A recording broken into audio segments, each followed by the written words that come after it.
Good morning.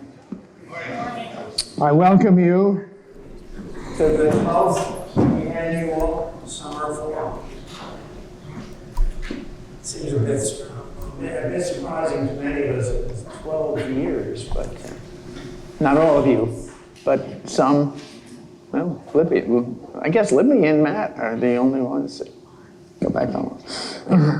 This morning's meeting is being recorded by Nantucket Community Television again this year, and we're very pleased about that. And it will be aired on Comcast Channel 18, as well as streamed on their website in the on-demand section. And I'll give a little advertisement for NCT. Nantucket Community Television inspires the Nantucket community to explore ideas, share information, and highlight the island's people, stories, and culture through local television and online programming. I'm David Brown, President of the Nantucket Community Association.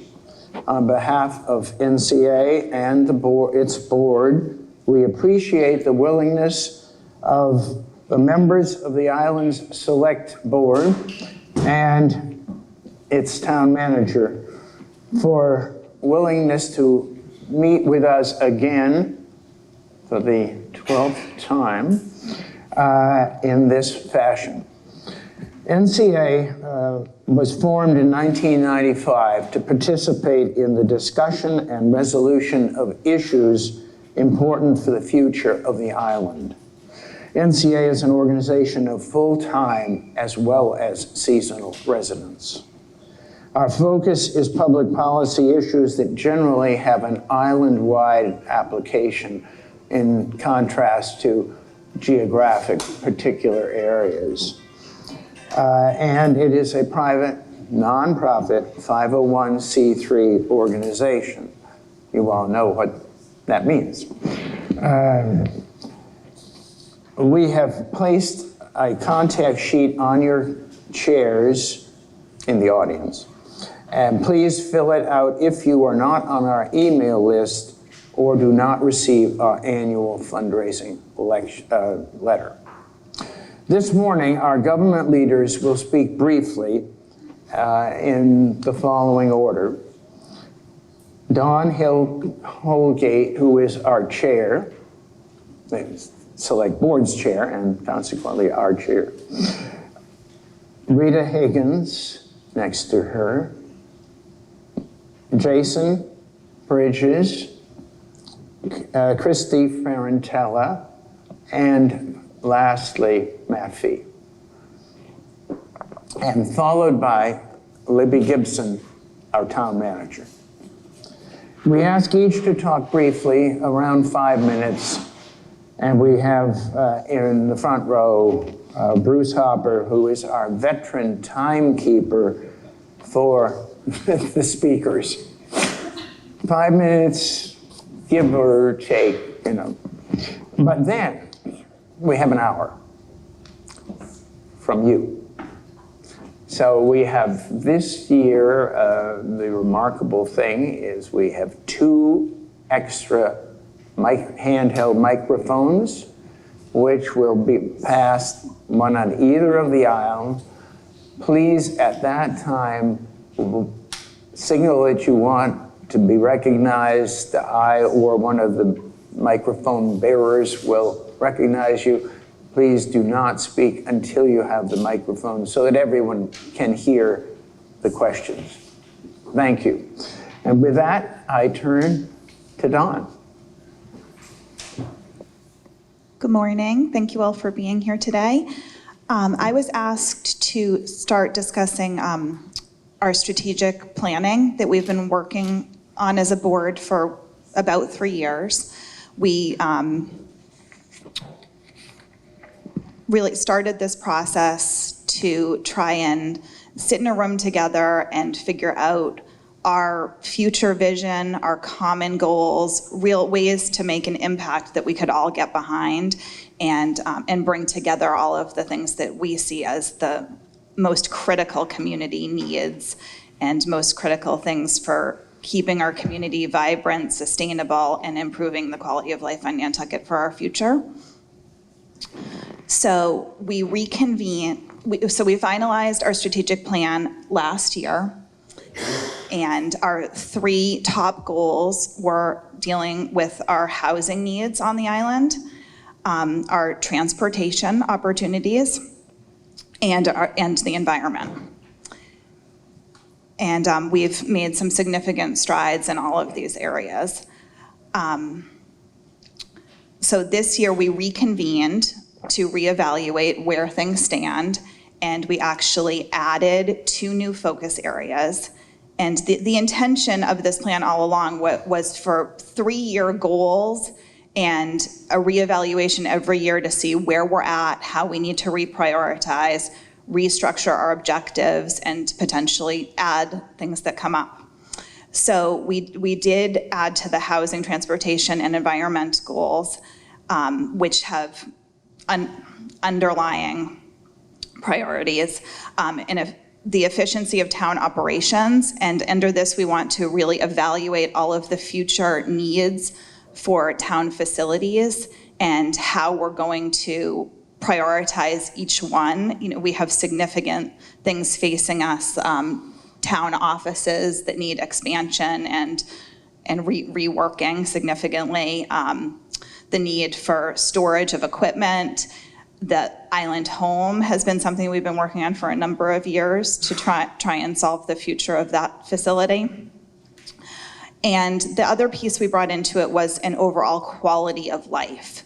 And this can be anything from achieving better mental health for the community, less pressure in the housing world, and during the environmental evaluations, they came up with a really fabulous definition of sustainability, which we actually decided to encompass into our entire overarching plan, as that is the goal for the community, is to keep what we know sustainable and improve upon. I'm sure there might be some questions, but I'm going to leave that there. And I've found that it's been a really incredible process to sit around a table with this group of people and talk about our vision and come up with ways to really move things forward.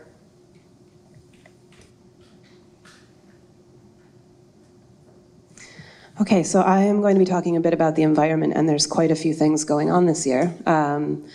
Following on from what Dawn was saying, the conversation around sustainability, which came up during the environmental leadership goal discussions, we realized the board, really the things that are important to this board are the quality of life, continued economic prosperity, and the environment, and finding that balance between the 3.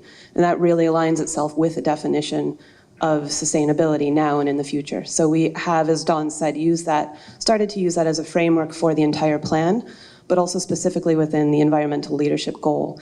And one of the things that we actually did set in motion 2.5 years ago when we started was looking at what we need in order to achieve sustainability, whatever that is. And so we are currently working with Remain to define what a sustainability office would look like on Nantucket.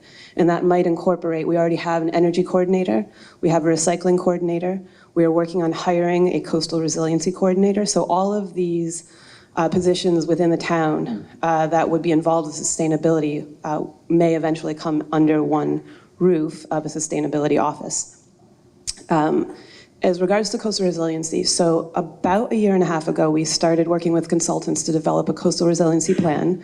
We have a draft plan, but in the meantime, we have also, we're working on hiring a coastal resiliency coordinator, and we've also established a committee. So this committee will be looking at the first draft of this coastal resiliency plan and coming back with recommendations for the board on what we do next. What do we need to add to this plan? We're anticipating that coastal resiliency is going to be a long-term ongoing discussion, and we're really just at the very beginning of this discussion and what we're going to do on Nantucket, so that we felt that having a committee, having members of the general public as well as members of town administration working together to see what this discussion looks like was key to moving the plan forward.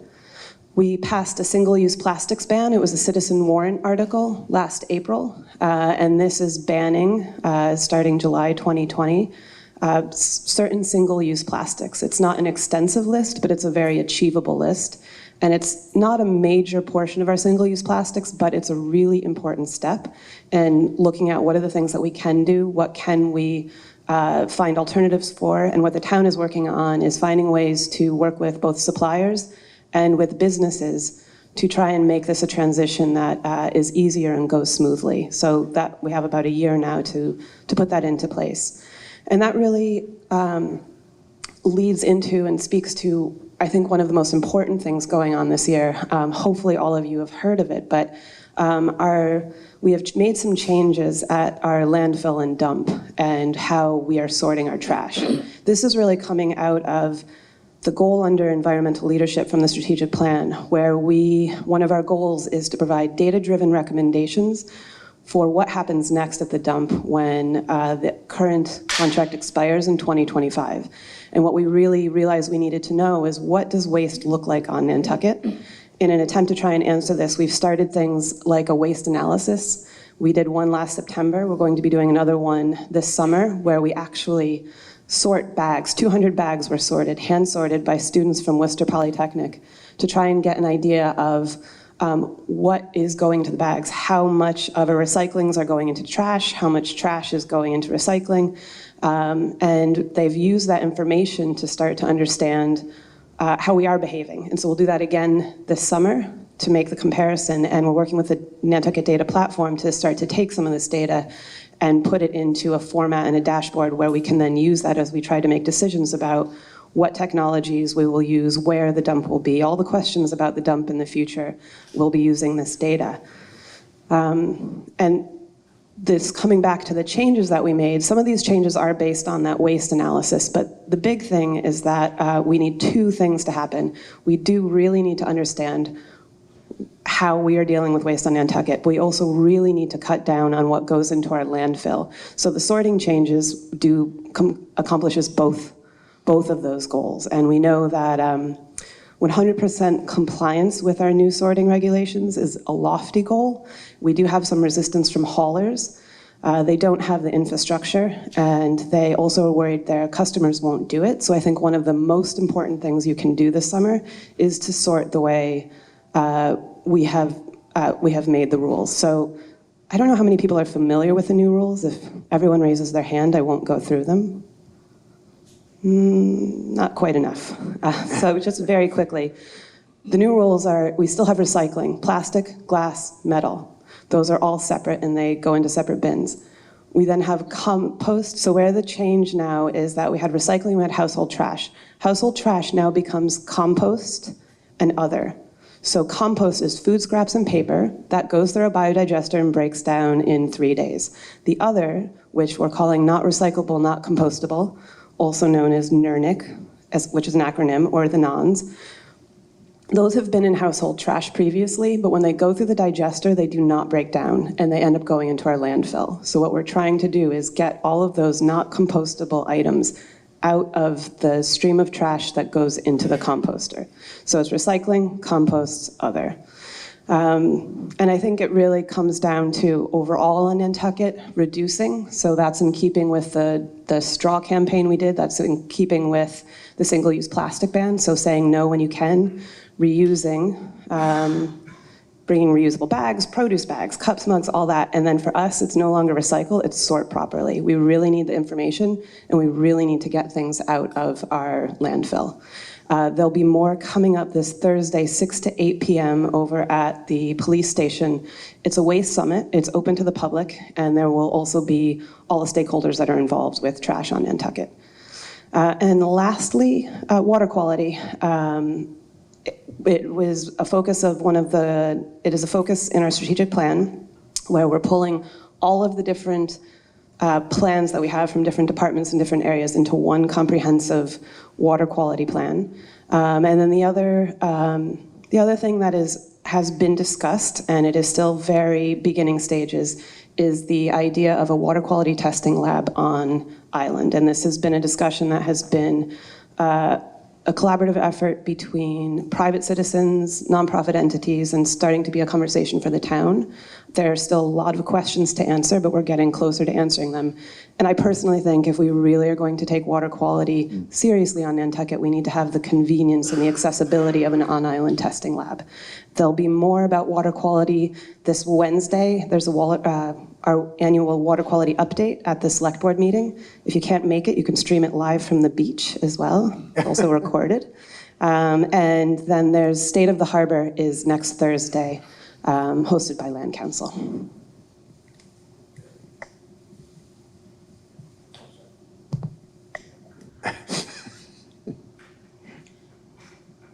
Thank you all for coming today.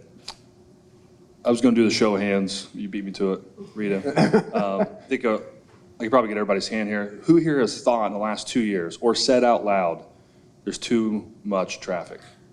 I knew I'd get, you didn't raise your hand, but I know you thought it. Guy in the white shirt there. So I'm doing transportation today, so I thought I'd just get right to it because we all felt it the last 4 or 5 days. And what's the vision for the select board of handling this? I want to go to the strategic plan, some initiatives that didn't pass recently, and we think why, kind of what the Bicycle Pedestrian Advisory Committee that Matt and I are both on, and then downtown sidewalk process. So our strategic plan, we have 3 goals, and I want to focus on the third one because it pretty much drives all of our kind of policy decisions and what we're focusing on. It's to lower single-use automobile rides by 6%. That's a huge feat. Now, not everybody can do that, right? When I have to go pick up my daughter, I kind of have to drive to put her in the car seat. I just can't just go walk from Tom Nevers and get her. But we can try to lower it in different ways. We can walk, we can bike, we can use public transit, we can carpool, we can ride share, we can plan better. We can plan to park in Mid-Island and walk and do 5 or 6 things if we plan versus driving over 3 days. How do we do that though? To me, that goal 3 drives all our other initiatives. It drives having better infrastructure. If you park in the Mid-Island, sometimes it's not easy to walk to the post office and over to Nantucket Bank or to Pleasant Street. And so we have to make our infrastructure better for walking and biking. We have to incentivize people to do it. And that kind of goes to goal number 1, is to have a parking demand management parking system downtown. So change the incentives in the summertime, and then people will change their behavior.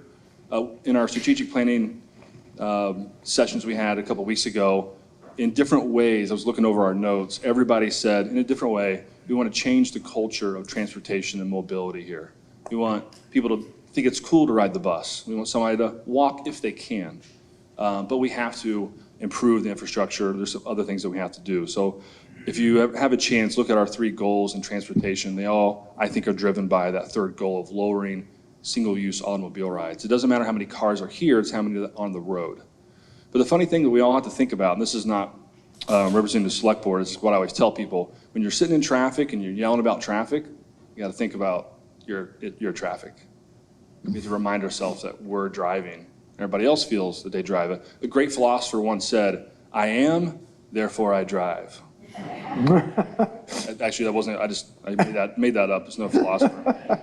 But we feel that way. We feel that we should be able to go from our house to wherever we want to go. And in a city, we don't do that. It's not an option. So we think differently. And I think if we can just change it a little bit with incentives and infrastructure, different things that we're doing, I think we can get there. Some of the bigger projects that are, just give you an idea on goal number 2 for our strategic plan, is to improve the walkways from Mid-Island, like that 2, 4, 6 Fairgrounds Road, to downtown. And to do that, there's some big obstacles there. But Sparks Ave, for example, we already have the funding for the design and the construction to build the sidewalk from the high school down to the Rotary. You see how many kids, how many people walk there. That needs to be improved. Orange Street, this past town meeting, Orange Street just got passed for construction to improve, to widen the road in front of Marine Home Center. Like, nobody wants to ride a bike through there or even walk through there in the summer. It doesn't feel safe. But if that's improved and you have bike lanes and sidewalks and that connects to the bike path that goes behind the duck pond, well, then more people are going to commute, and now we get to our 6% lowering our single-use automobile rides. Pleasant Street is our next big kind of hurdle, is to how do we get a walking path from Mid-Island to Main Street, or at least to Five Corners.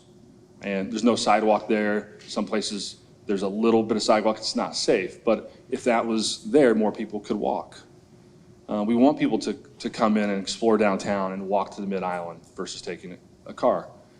And then, so I'm gonna go to the failed initiatives this last year at the town meeting. There's lots of reasons why we could talk about of why they failed, but the Fairgrounds Roundabout, that failed. Connected to that article was a bike path on Newtown Road, or a bike path sidewalk, multi-use path on Newtown. That's the new cut through, right? There's a daycare center, there's people walking there, that needs to be improved, so that didn't make it, along with the sidewalk on the Inky side of Old South Road. There was gonna be a sidewalk from Inky Mirror all the way to Amelia Drive. That was part of that failed. So that's discussions that we're having now. Do we bring that back this next April, just the sidewalk part? We know the roundabout, it lost by 16 votes. I was for it, but I think we need to get the sidewalks built there. So that failed. And then the other one that personally was disappointing to me that failed was the road and bike path improvements in the Boulevard area in Lover's Lane. Like that would have really helped connect people from the airport, taking them away from Old South Road, safer, but that failed as well. So we're going to kind of come back and relook at that, and then also add in, I think we discussed Pleasant Street, looking at that, adding that into maybe this coming up town meeting. Okay, there's the yellow card. Bicycle Pedestrian Advisory Committee, what they're working on. I've been the chair of that for 6 years. Hopefully somebody will take the reins of that this coming year. We looked a lot at bike path safety. I think it was Lucinda Young who said, and Harvey, who said when they were a kid, not to get an age for them, they would stand at not Island Home, but I'm sorry, not Marine Home Center. I'm spacing. No, the construction right there in the corner. Island Lumber, thank you. I don't know where that went. They would stand at Island Lumber and they could see Alta Rock. Oh my. That's how much it's overgrown, scrub oak, over 50, 60 years. And so what happens over time is we don't have very good sight lines on our bike paths coming out of our driveways. And so we're working at initiatives with our departments, and BPAC is trying to figure out how we can best help that to improve sight lines, to pull back some of our encroachment. We're looking at bike path safety in general. How do we get people who come here for a week to understand that when they pull out their driveway to look both ways in our bike paths? So I think this goes right back to our strategic plan of making the bike path safer so people feel like they can ride and they're not scared because they get almost swiped. And then the last thing I want to touch on is this, there's an initiative, a capital program to improve the sidewalks from the water, coming up through downtown, all the way up to the Civil War Monument, all the way up to Main Street. Mm-hmm. And there's been a little bit of, or a lot of controversy of how do we do that? How do we keep the preservation there? How do we keep the look and the feel, the essence of Nantucket, but make it flat and safe and ADA compliant as much as we can? So there's a work group together, local citizens and DPW, myself is on it, Matt's come to it, trying to figure out how do we get a process so everybody feels comfortable moving forward, and then we can continue to improve our sidewalks, but also keep it Nantucket in mind. I'm sure there'll be some questions on that. Good morning. So I've been tasked with talking about housing, and that's part of our strategic goal. As Dawn was mentioning, we are focusing on the quality of life on Nantucket. And while environment and transportation definitely contributes to that, you can't really have a great quality of life if you don't have a home and a place that's affordable and stable. And as somebody that's kind of lived through this and did the Nantucket Shuffle after being born and raised here, coming back and not being able to find a place to live, I can feel for everybody that's doing this shuffle. And the board has just made significant strides in housing over the past year. So I just wanted to touch on a couple of those. So one of the goals for the strategic plan is to be in safe harbor to prevent 40B developments on Nantucket. So for anybody that's not familiar, 40Bs allow developers to skirt past our local zoning laws, and we want to be able to keep this in control of Nantucket, in local control of our zoning. And so in order to prevent outside development, we have to have 10% affordable housing on Nantucket, and we are currently at 2.5%. But on June 25th, just a couple weeks ago, we submitted to the Department of Housing and Community Development our housing production plan, which would put us in safe harbor, which allows the prevention of 40Bs for 2 years. So that was a huge success for the select board to be able to submit. It's the development on Old South Road that we were able to put about 70 units on our SHI, subsidized housing inventory list. And through that, we'll have 2 years of safe harbor. And this will bring us up to 4% of our 10% affordability housing. So we have jumped from the 2.5% to 4% in 1 year. And really, it's been through the Affordable Housing Trust Fund that they've looked at all the different strategies of different housing organizations. So working with Housing Nantucket, working with Habitat for Humanity, and really looking at the demand and supply of everything across the island and putting in a plan. They've recently did a strategic plan, looking at Rita, she's our select board rep for the Affordable Housing Trust Fund. And just through all this collaboration and cooperation, we were able to get that safe harbor. So we're really excited that we'll be in, if DHCD approves, which we hope they will, we'll be in safe harbor for 2 years. Another one of the goals is to determine the housing needs on the island. And so, they've been saying for as long as I remember and decades before that we have a housing crisis, but we've never been able to use data to say how many people need housing and at what level. And one of Habitat for Humanity's goals is to build at the 60 to 70% AMI. Housing Nantucket works at, AMI is area median income. Housing Nantucket works at the 80 to 150%. And so what are the needs at all those different incomes? And we have teamed up with the Nantucket Data Platform to look at all the different needs across the island. They're implementing surveys to determine the demand at every income. And then they also are looking at our current housing stock and what's available so that we know the supply. So we always know that right now the demand is outweighing the supply, but how do we build that supply to match?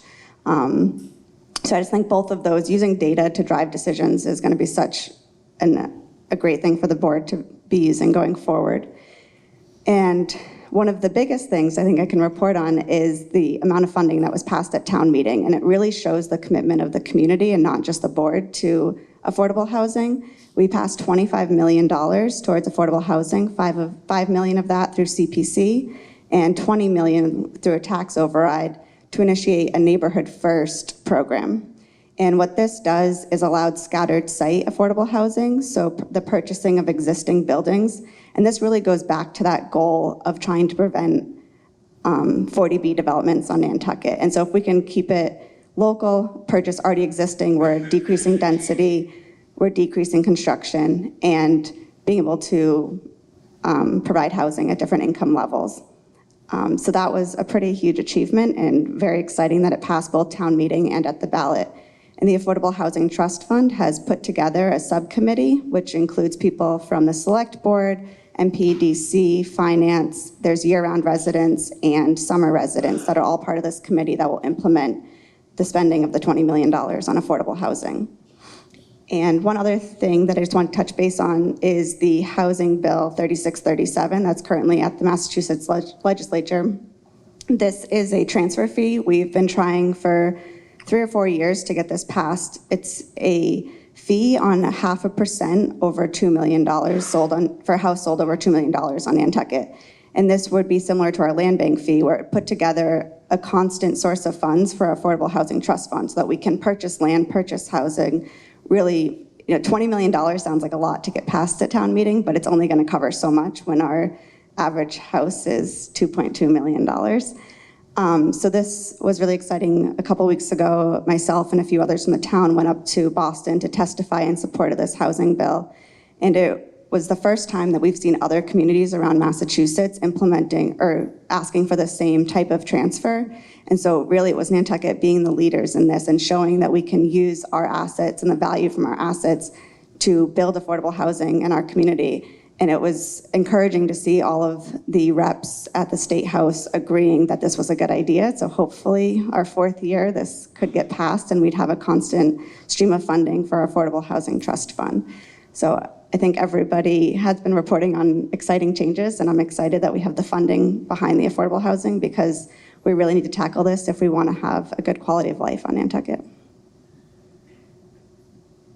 Yeah, great. I've been asked to talk about windmills, wind farms, and so I assume that means Vineyard Wind, and they're going to be, and a couple other people are going to be doing wind farms 13, 14 miles off of our coast.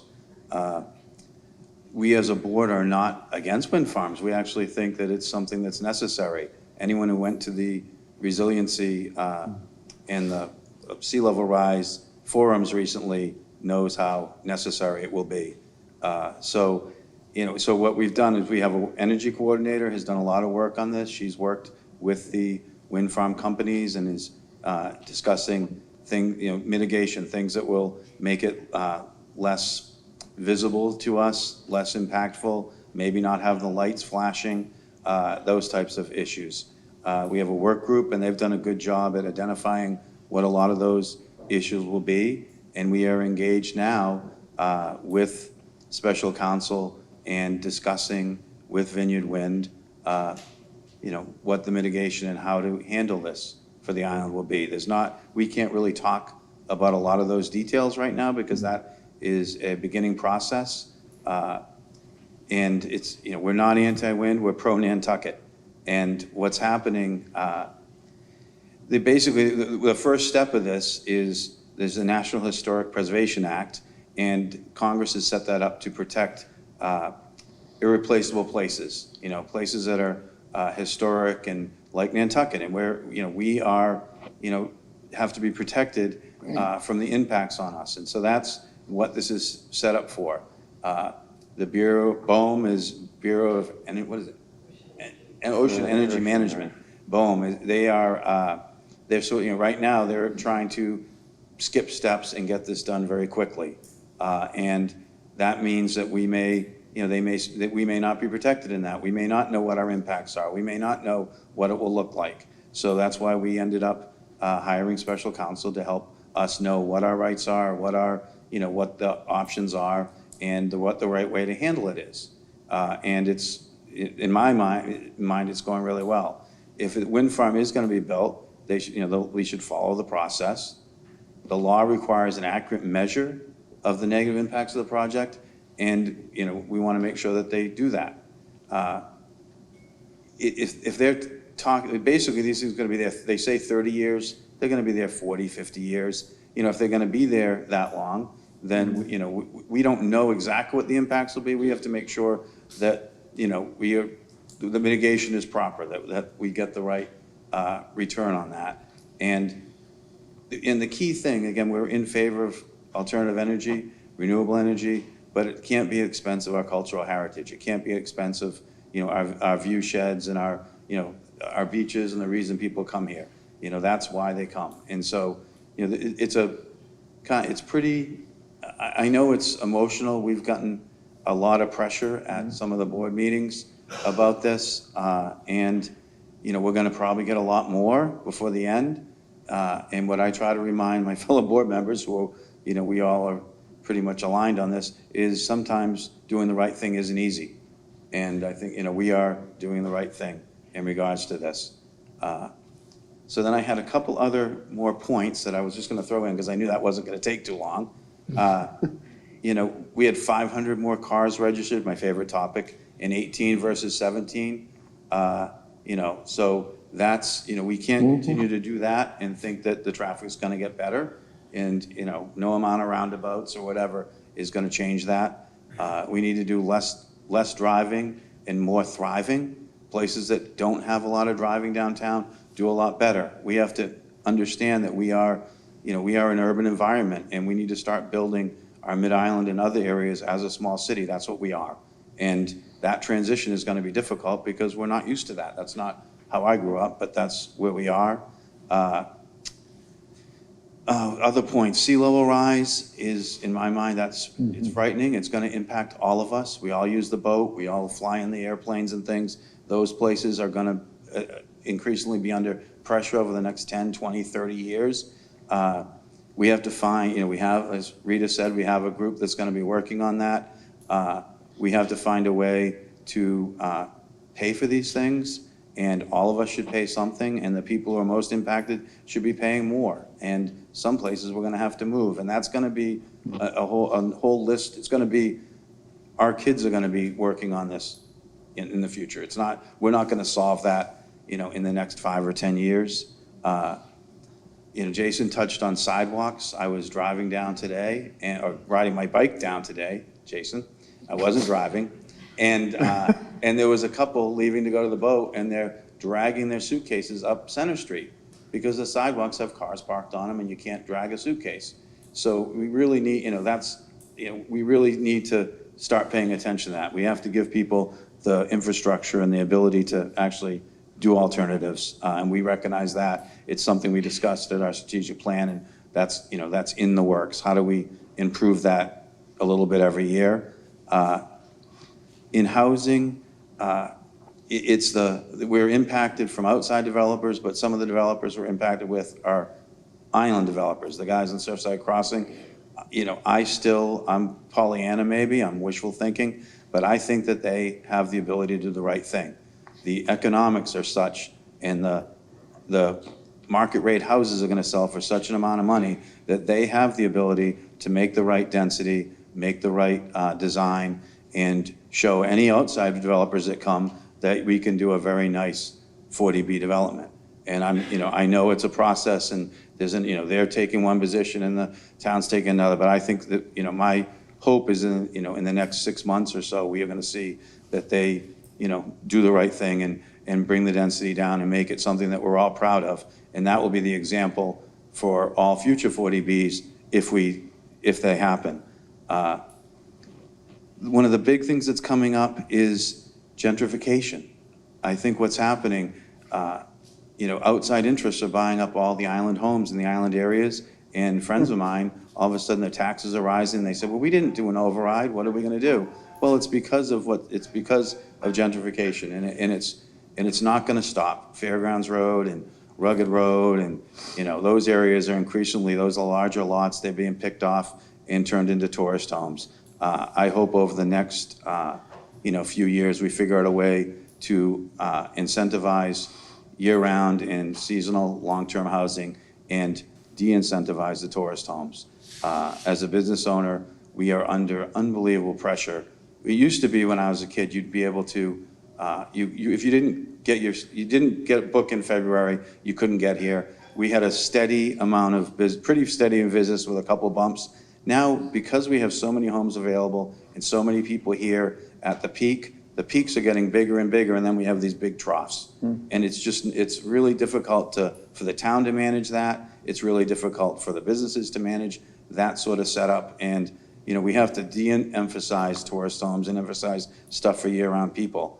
As the weekend showed, we talked about traffic, more people at peak, and then they all leave again. It's a very difficult thing. The planes can't even handle everybody coming here on the weekend. We had friends that couldn't, they were getting bumped from planes, and the planes couldn't even fly. So, we really are under assault, and we have to find a way to sort of even it all out again.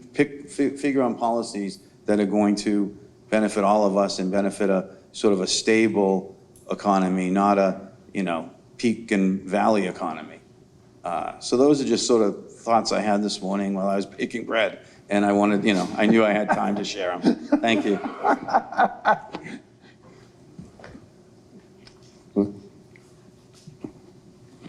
Thank you. We always really appreciate this opportunity to be here. I'm going to go over some current and maybe pending projects, programs, plans, reports, and studies, things like that we've been working on over the past year and that we're continuing to work on. And if you are on the Nantucket Community Association or the Advisory Committee of Non-Voting Taxpayers, you have probably already heard this, so I'm sorry about that.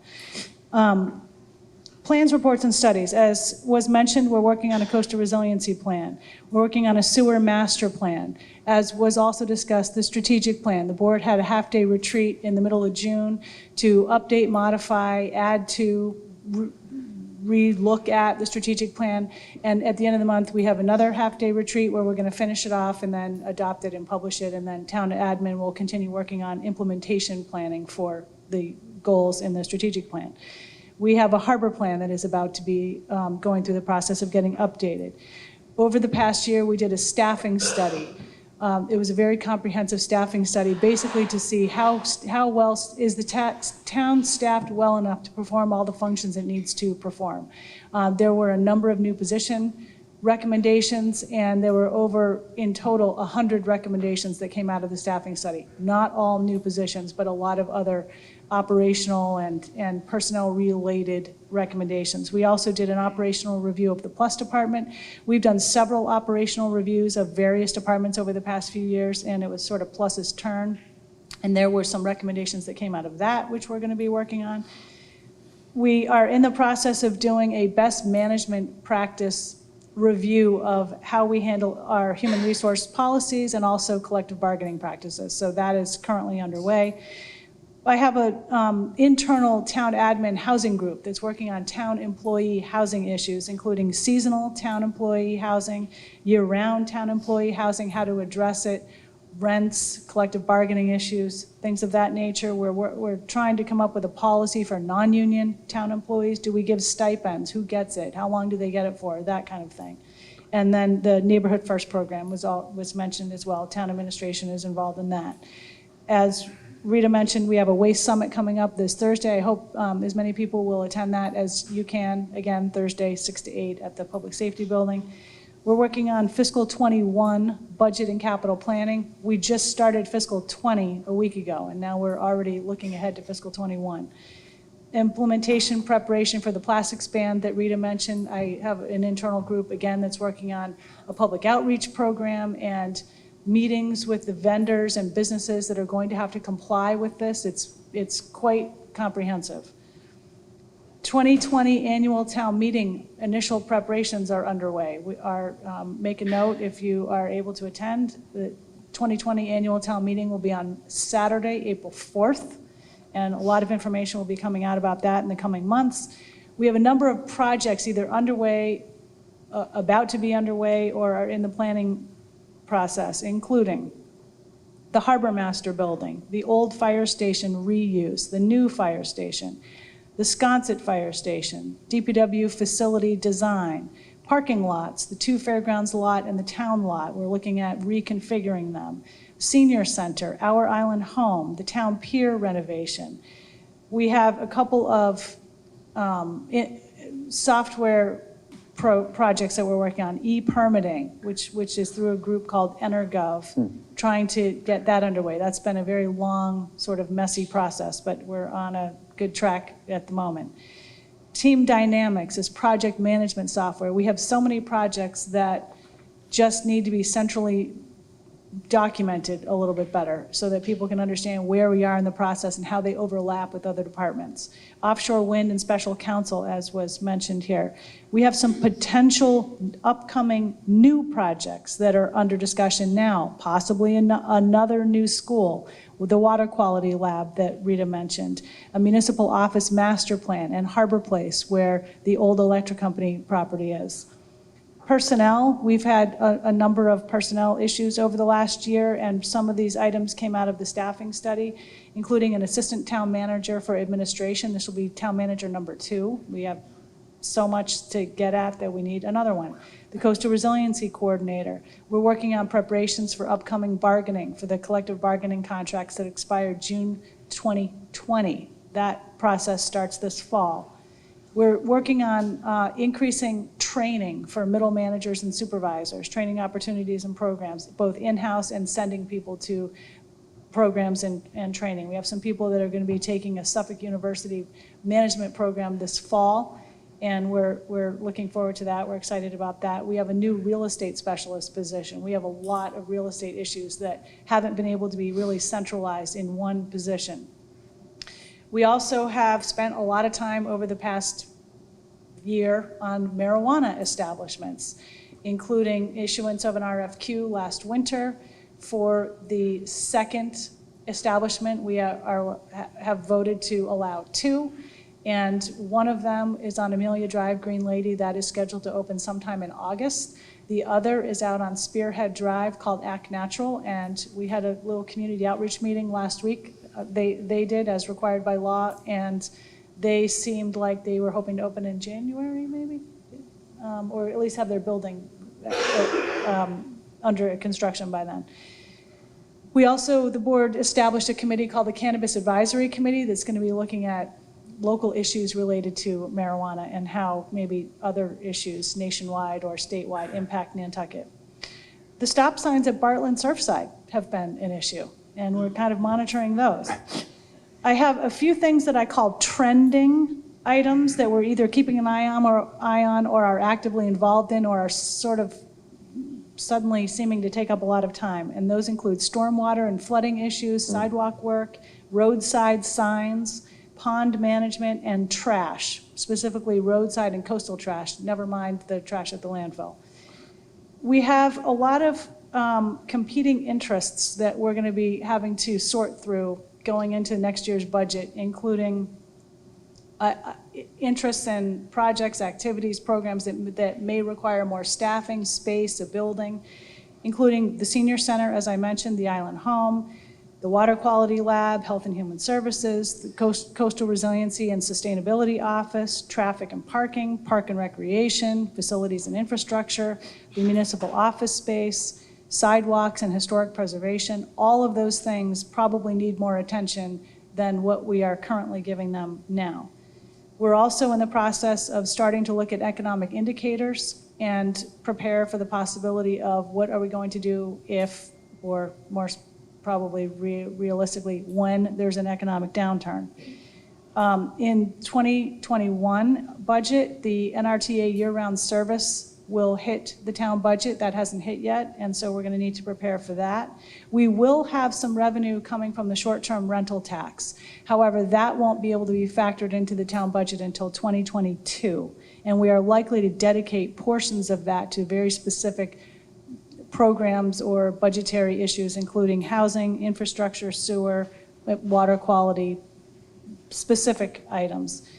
I also wanted to mention, thank you, John Emmert, wherever he went. I ran into him over the weekend, and he reminded me to mention that the town's bond rating, which was an issue a few years ago, was upgraded last fall to AAA, and we are one of only about 15 communities in the Commonwealth that has a AAA rating, so we are really proud of that, and thank you, Finance Director and staff, for getting us there. If people need more information on what the town is up to, town government issues, we have a public outreach coordinator who gets out a lot of things on Twitter and Instagram. We have a town Facebook page that we're trying to get more information onto. We also obviously have a lot of information on the town website. There's a town manager e-newsletter that comes out about once a month that you can subscribe to. I hope everybody here subscribe to it. If you don't, please go to the town website and sign up. There is radio spots that different people in the town do. I do one on Thursday mornings following the board meeting. Gino TV and I do about a weekly sort of update, which is sort of like the radio show. And NCTV tapes many of the board, committee, and commission meetings, which are available on the town website. I think that might be it. I could probably go on for another hour, but I won't.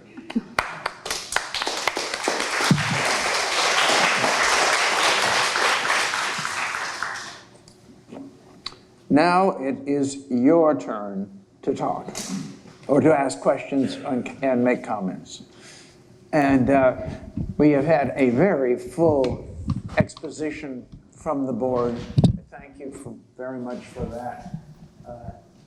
There's a lot to be done, and these people spend a lot of time working, as you can tell, to try to accomplish a great many things. So now it's your turn. That's my master sound for the recording. These are your microphones. I'm sorry. And Dick Hoffman on the far aisle, and Bruce, you're coming here? You're coming on this side? Now, Bruce is on the far aisle, and their hands, Dick Hoffman's on this aisle.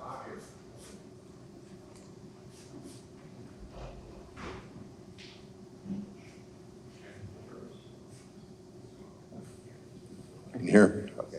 It's on.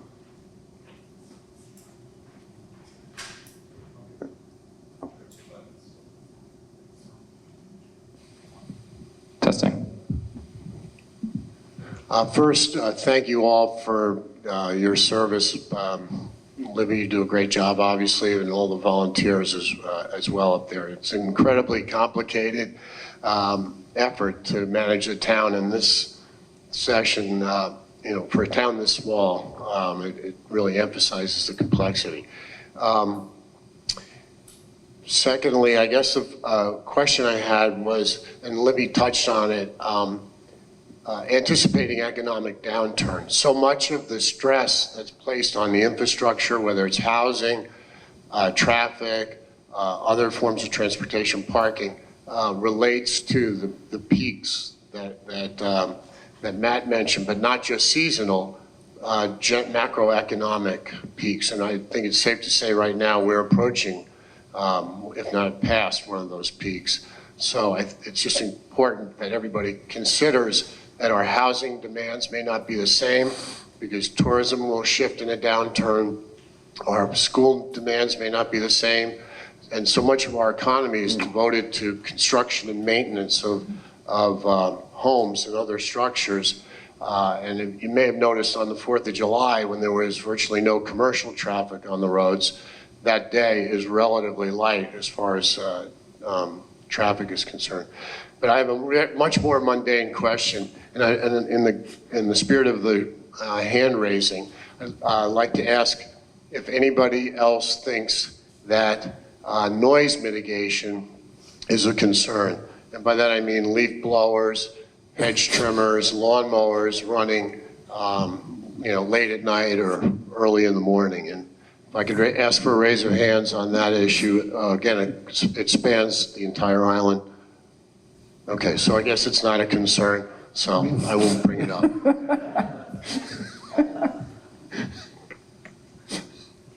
That is something we've been discussing in terms of revamping the entire noise bylaw and addressing some of these ongoing concerns, particularly in very dense areas. We did make one change at this past annual town meeting, and that was for heavy construction noise. It used to be able to go till 10 o'clock at night. It now ends at 8 o'clock at night.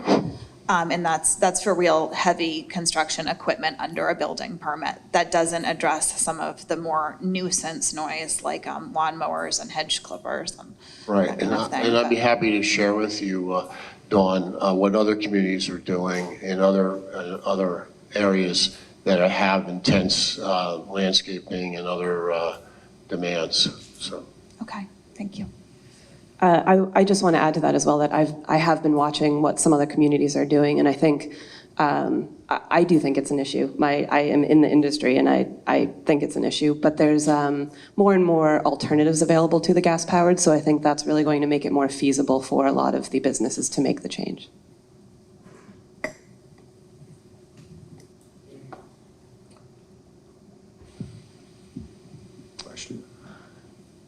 Yes, I also want to thank all of you for being here. How's the airport doing? It's had some issues in the past, and so I didn't hear that addressed. So how are we doing out of the airport? Thank you. Oh, excuse me, Michael Trainer. The airport is doing well. They are in the process of paying back what the town covered for them during the downtime, but their traffic, I think, I'm not exactly sure what their numbers are, but they're doing fine. I don't know if the finance director wanted to add to anything to that, or I don't think the airport director is here. Is Noah here? The assistant? Okay, they were going to try to make it, but they must not have. Brian, do you want to add anything specific? Okay, no, I heard. I don't think we have any financial concerns right at the moment of them.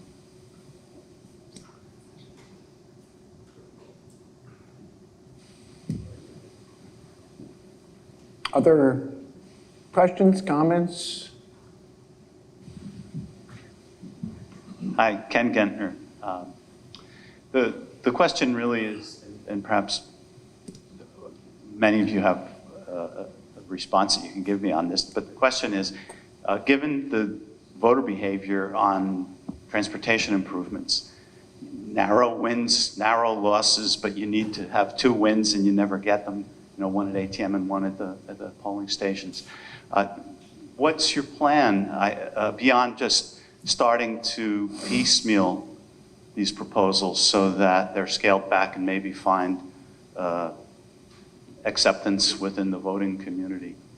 Any thought to a communication strategy to overcome resistance and maybe change people's thinking that way?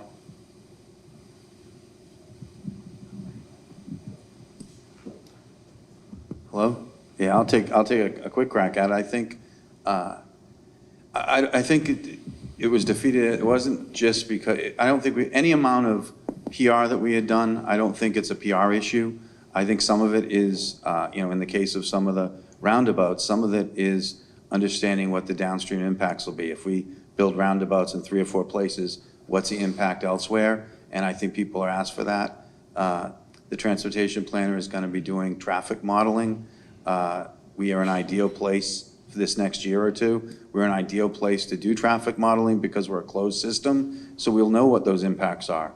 And so I think the other issue is that a lot of the year-round islanders and maybe some of the visitors in the summer that have owned their homes for a long time are being impacted as their value in their area increases. Their taxes are going up even without overrides.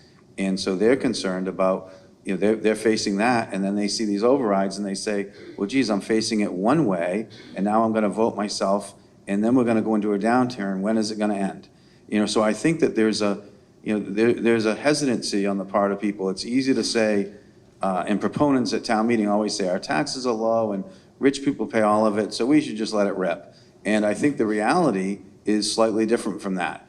And the vote, and the year-round residents and the voters are realizing that the reality is slightly different. So for us to get some of these things through, I think we're going to have to, really recognize that, pick and choose the ones we need very carefully, and which, sidewalks are really important. The things that are top of our goals, we really need to pick those and put those through, and improve the value. And I think.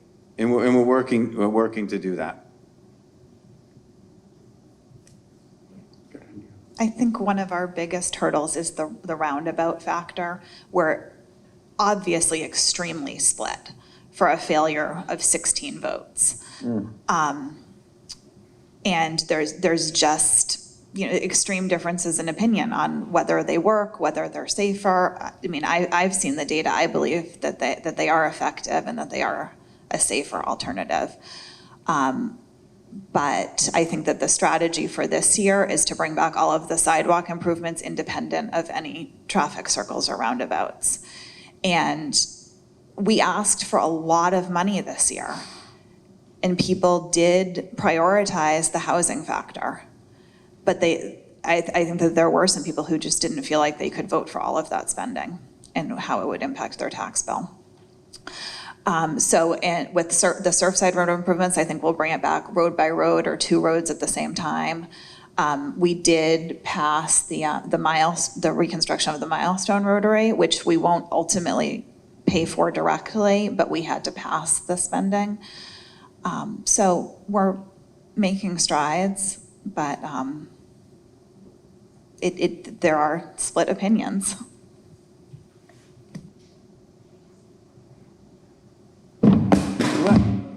Let me ask a question of something that we have seen coming for a long time, but I wanted to get a sense.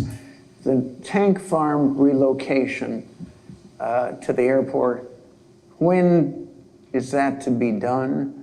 And broadly, the Harbor Place concept, what sort of time frame are you all looking at in terms of action occurring?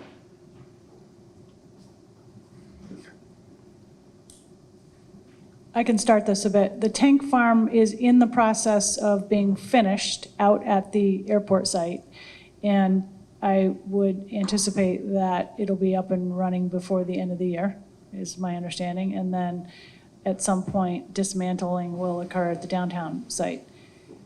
As far as Harbor Place goes, we have a small group that has a member of the Finance Committee on it and 2 board members that have been working with town admin and some other staff to come up with a development agreement. And we've put forward some concepts there are 3 property owners involved in the property, so it's a bit of a challenge to get them all together, but they are all currently together and they are represented by a representative. And the most recent action that happened was the development agreement draft, or the conceptual draft, has been sent to National Grid, and it has to go through their headquarters, which is in Europe somewhere, and it takes, I guess, quite a while. So we have not heard back yet, but once we have, I'm sure we'll heat up again as to that site plan. Thank you. Ken Gentner, again, further to that, you actually anticipated another question I had, and it ties to the Milestone Rotary improvements, it ties to the tank farm going operational. What do you anticipate the impact of that coming on stream being, through the downtown area, and honestly on the boats themselves, because you're not going to barge fuel over anymore, if I understand it correctly. You're going to put it on tank trucks and then transport the tank trucks. Is that the way it's going to work? And then what happens when that starts?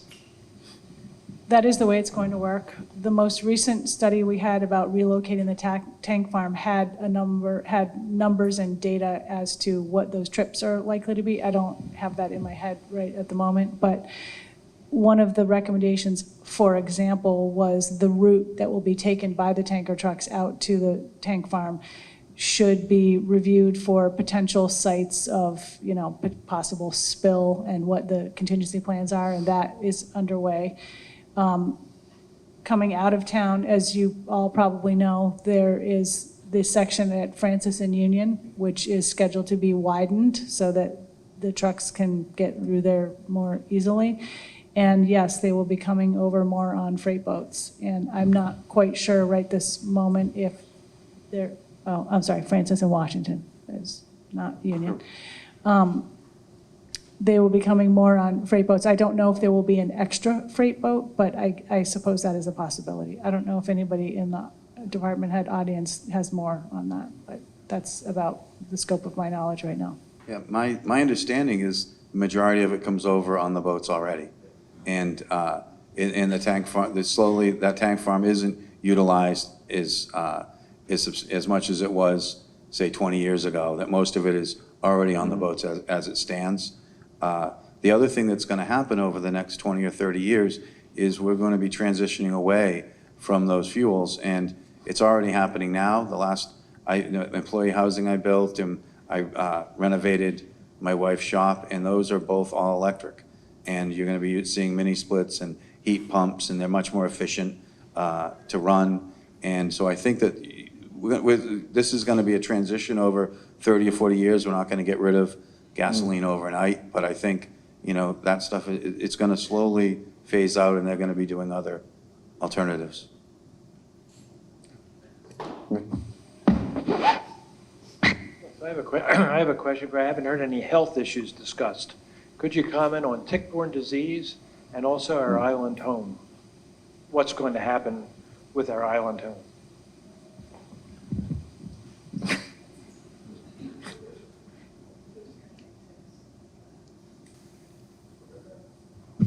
We could have the health director take on ticks, and he's, okay, and then we can do the island home.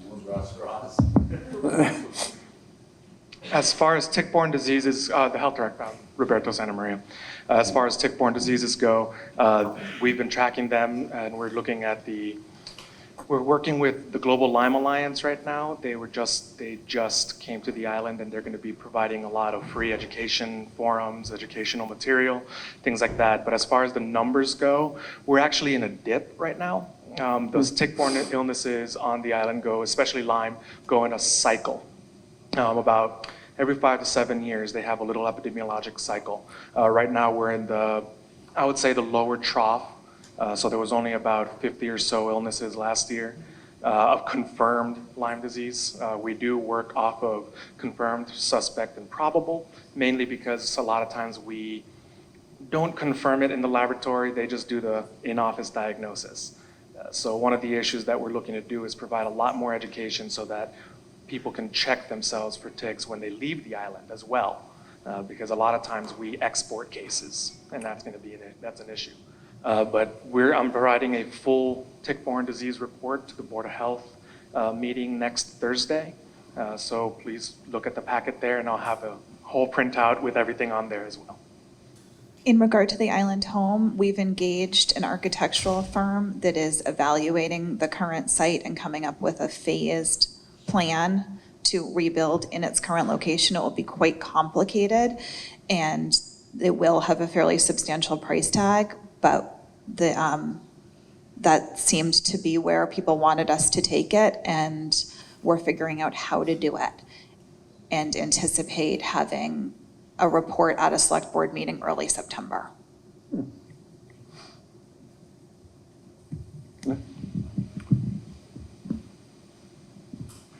Hi, thank you, everyone. I just wanted to say how much the idea of quality of life resonates with me, and I think that's terrific that you're focusing on that.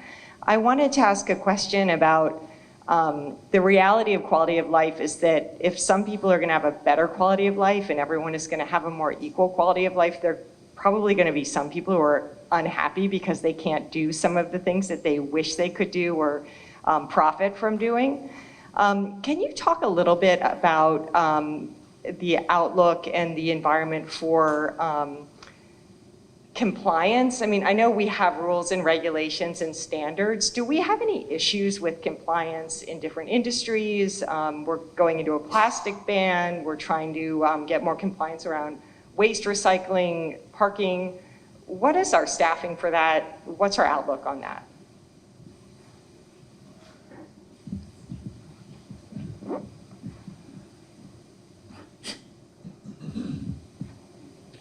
I'm not too sure what you're specifically referencing, but we have code enforcement staff and we have other staff to deal with compliance issues. Some of it is complaint driven because we don't realistically probably have staff to respond to and roam around looking for violations. Some do that.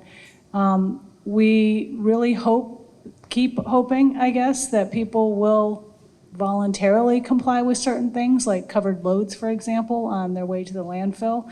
There's lots of trash that blows out of people's uncovered load vehicles. And we do not have enough police officers to station along Nantucket Road to pull people over all the time. We are looking at, or at least having some initial discussion about whether or not we need to sort of deputize other employees to deal with that kind of thing at the landfill, but we don't, again, really have people who can station at the landfill and do nothing but that.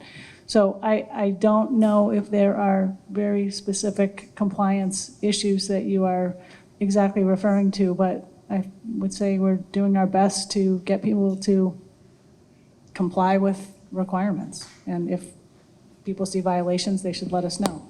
I don't know what else. Libby, I just had one thought of, I mean, it's a good question. It's how do we incentivize? How do we educate? And then there's like the enforcement part of it.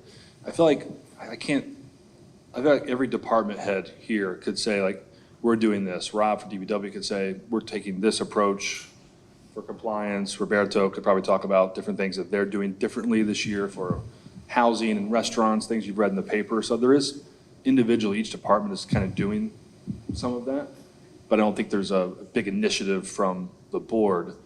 Not that I'm trying to put any department head on the spot, but I think the Plus department is doing more and incentivizing. I just want to throw that aspect out there.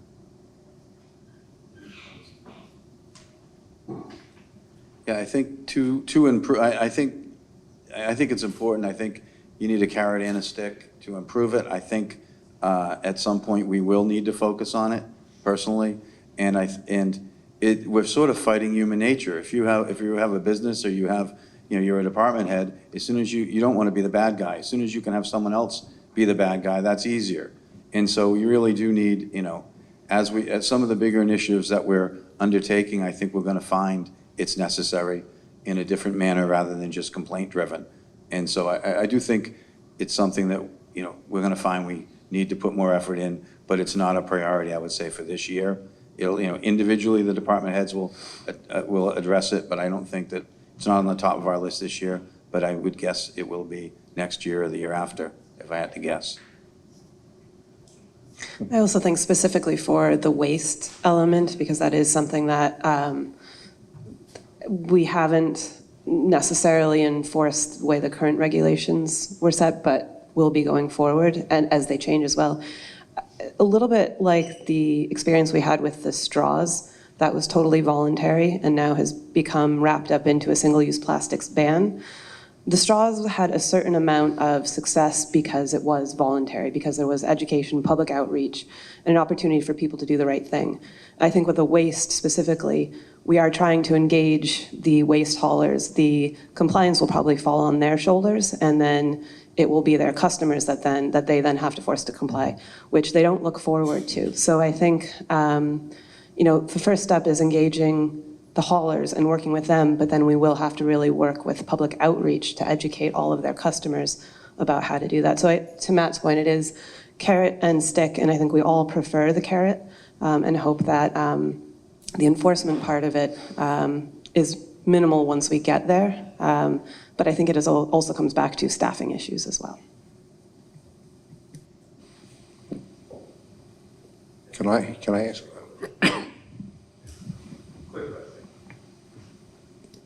John Gollinger, 33B, Washington Street. Great job on the sidewalk, guys. Going from the parking lot to town, I can't even begin to tell you. I think you've saved lives. It's really good. I have no idea what I'm doing at the town dump anymore. I have no idea. I go there and I feel a little bit stupid.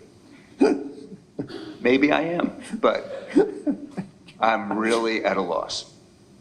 Is that going to be handled at the meeting, and is there a way of informing the public of how to separate trash? I would say trash, traffic, all those things are probably big island problems, but the sidewalk is great. Good. Well, there's at least that. And you're right, there was another change in the traffic flow at the dump, which has actually helped a lot with traffic on Nantucket Road.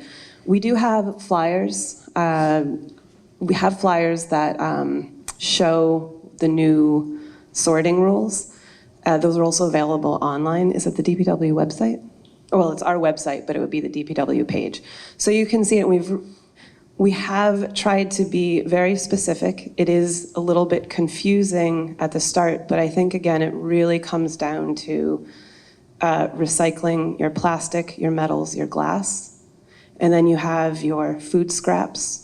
I think the little bit of a stretch is paper, because you have to know that that can compost, but paper can compost. And then you've got everything else. And that is that's again, it's a division of the household trash into two components. So we are working on more information. I think for a lot of people, understanding how our landfill currently works is helping people understand why we've made the changes that we've made.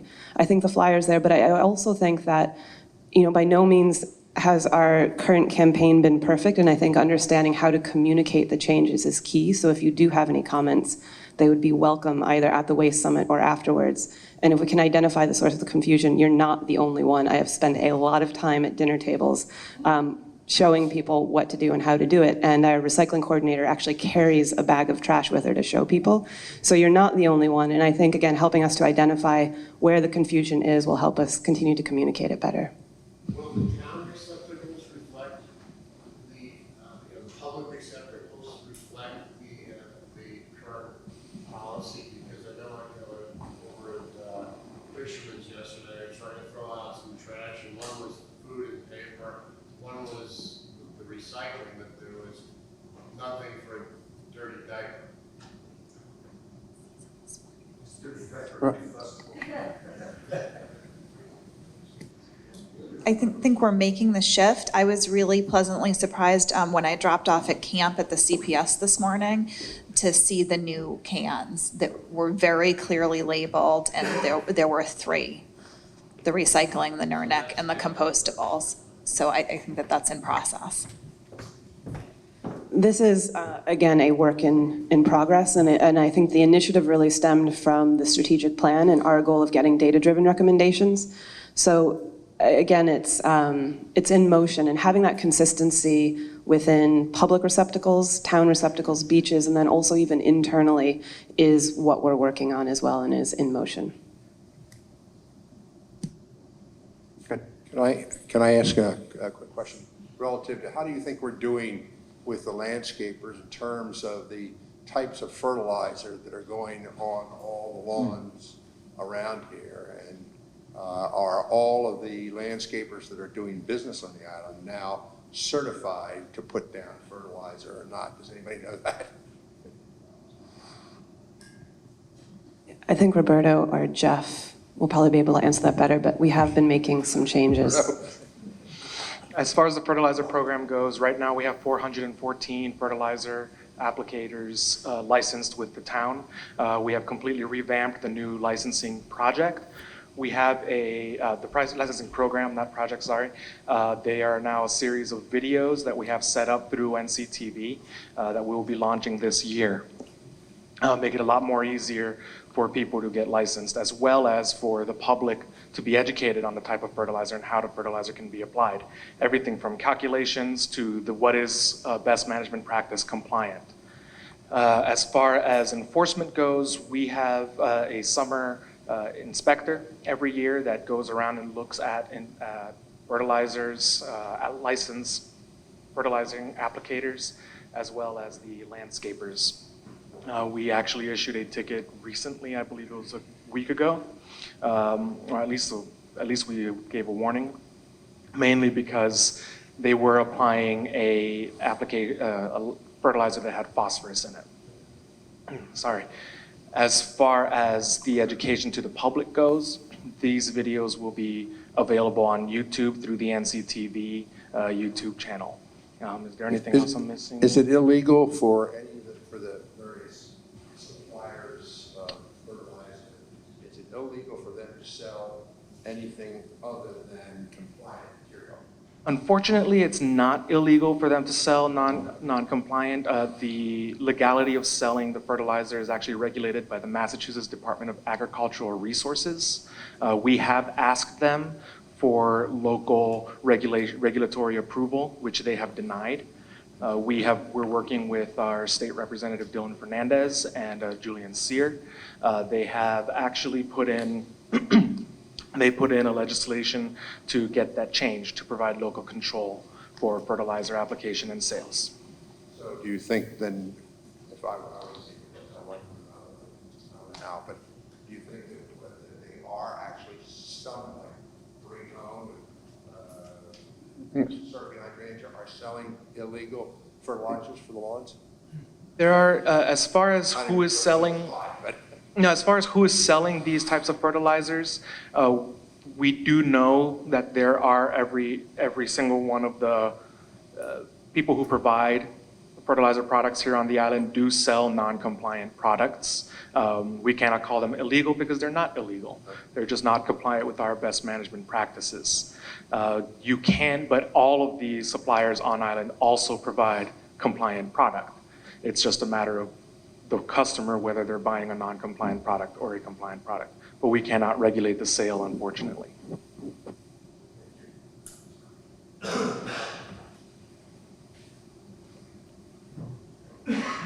Bruce, over here. Hi, Ann Cuspa, 11 Pond Road. I just wanted to applaud the town's efforts for giving rebates for installing solar panels for residential use and give you the opportunity maybe to talk a little more about that. And also wondering if there are any updates from National Grid regarding the third cable.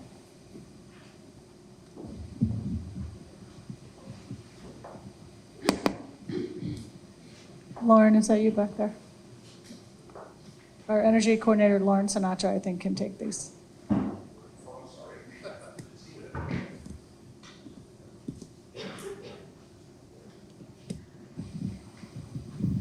Okay. Hi, everybody. Lauren Sinatra, Energy Coordinator for the town. So thank you, Ann, for your recognition of the only program in the entire Commonwealth in which a municipality does provide an incentive for residential solar panels. So currently, we offer $500 per kilowatt for year-round locals to install solar, up to a maximum of $4,000. So we know that this really does help with the economics. It helps equalize the rate of return with those installations we see on the mainland. And it really has stimulated the amount of solar we have seen installed on island in the last 2 years. So that program is funded by our voluntary municipal electric program, Nantucket Power Choice. So our residents in our community, whether you're homeowners, renters, business owners, our electric rate through the town is lower than national grid, and included in that low rate is an operational adder, 1/10 of a cent, that does fund our solar rebate program. So it's going strong, doing very well. So if anyone has questions about that, happy to answer. We do have information on the town's website. And in terms of national grid, we're excited to have gone on a tour with our building commissioner, Paul Murphy, over here, and a couple other town officials to tour their Bunker Road facility, in which they've just installed and will soon be operating onto the grid a 6-megawatt battery energy storage system, which was provided by Tesla. They've also, they're soon commissioning a new 10-megawatt combustion turbine generator, clean energy diesel powered. So with those two investments, which were funded through a surcharge socialized across the Massachusetts rate base, not just Nantucket ratepayers, they foresee that the third cable will not be needed now until 2044. So originally our forecast was 2029 if we did nothing. But with these two investments, we're now looking at 2044. And by that point, we believe that through energy storage and more efficient renewable energy, perhaps an offshore wind connection, we may never need that third cable from the mainland. So that is where that stands. But happy to answer any other questions about that topic. There's more involved. Good. Thank you. Bill, get the microphone, please. Bill Sherman. I want to commend the voters of Nantucket. I think we have an extraordinary select board. If I'm not mistaken, you may even be historic in the gender balance. I'm not quite as equally enthused about the voters when they go to the ballot box for override votes. And it does seem like their disposition is quite reasonably to be frugal, but given the interests of the summer residents in solving the many problems of traffic, particularly with infrastructure improvements, the voting down of the plans for Old South Road, for Fairgrounds Road, for the Surfside arterial path through to the airport. Those were all big disappointments. I think they don't seem to recognize how much they gain from the large share of the tax levy carried by seasonal summer residents. In their frugality, they're too frugal, is what I'm coming down to. I'm wondering, given the complexities of the government that we've very thoughtfully exposed to us, do you think that the the structure of the town government is optimum? Do you anticipate that the town government study committee will recommend something greatly different from what you now serve? Thank you. I actually just wanted to address more maybe one of the also motivating factors for a lot of year-round residents who are voting is that I think a lot of people are tired of construction. So between the various projects, all these projects happen when most visitors are not here. So I think there are a lot of people that in addition to being concerned about the town spending, I'm hearing a lot of discontent about the amount of construction, and so that is also how they're voting. And again, I think it's very close, but I think that is something that you don't always see if you're not here the whole year, but between the sewers and the roads, we are under a lot of construction throughout the year. But I'm going to leave someone else answer the government form. I'd be happy to tackle that. I worked for Libby in town administration for 3 or 4 years as a public outreach manager, now almost 2.5 years on the board. And I see how complex, I think the first person who spoke today, he stepped out, he said how complex the issues are. We're still a small town. And so I think we need to start the conversation about a different form of government. And it's going to take a long time to get there. So that's why we need to start talking about it now. So I think I'm the only one on the select board who's come out in the paper saying town meeting, it's time to move into something else. And we can't do that until the census has 12,000 people, or Nantucket has 12,000 people in the census. Once you have that, then you could go to a mayoral form of government. So the options are to keep our town meeting form of government and go to a representative form, which could be 80 to 120, some number in the middle there of representatives. And then you also could go somewhere, you could go straight to a mayoral form, or you could do something like Cambridge, which has, I believe, 7 council members. They vote their chair, and their chair becomes a mayor. So you don't elect a mayor. I would hate for us to go to, and let me back up. I love that it's not, we never have political conversations. It's never Republican or Democrat. Matt and I argue about how to make the bike roads more safe, right? And none of that other stuff comes up. There's no party lines. So I think if we went to a mayoral form and that pulled into Nantucket, it would be unfortunate. But if we could do I'm an advocate for something that Cambridge does and has 5 or 7 paid members, and they do that full time. I could easily do this 50 hours a week, if not 70. But we all have other jobs, and we're just volunteering, we're doing the best we can. So I think if we're gonna have a 5 or 7 member board, then it needs to be full time, because the issues are so complex. That's just my opinion. It's not the board's opinion at all, but I would like us to have that conversation to head towards that road, whether it's 5 or 10 or 15 years.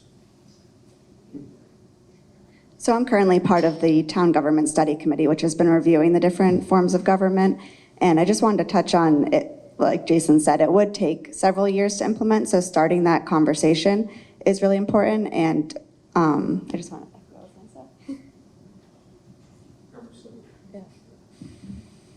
say?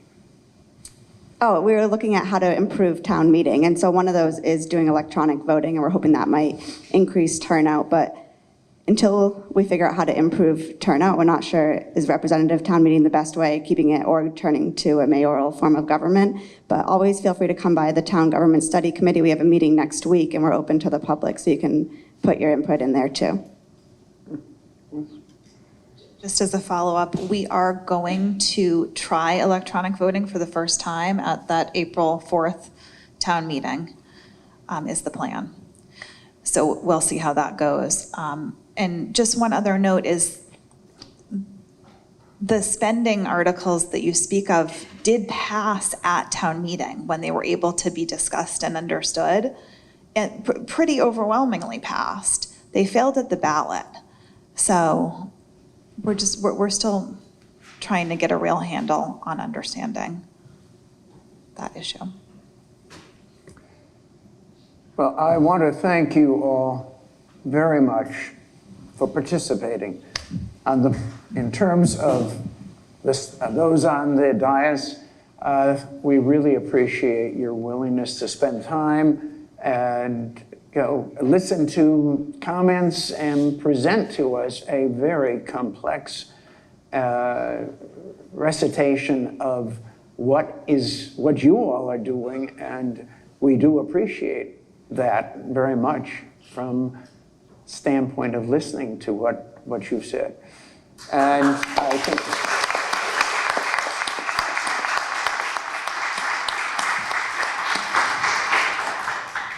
and we do know that people work very hard, even though they're not fully paid, totally. And I think the style that you are putting forward of candor to this island is very, very good. And also, I want to thank those who have come on the lower floor here. And we appreciate your attendance and your participation in talking with them. And remember, this has been, Channel 18 has now filmed this. It will be played, and it's often played throughout the year. So I recommend that you look at Channel 18 because you may see you there. Thank you.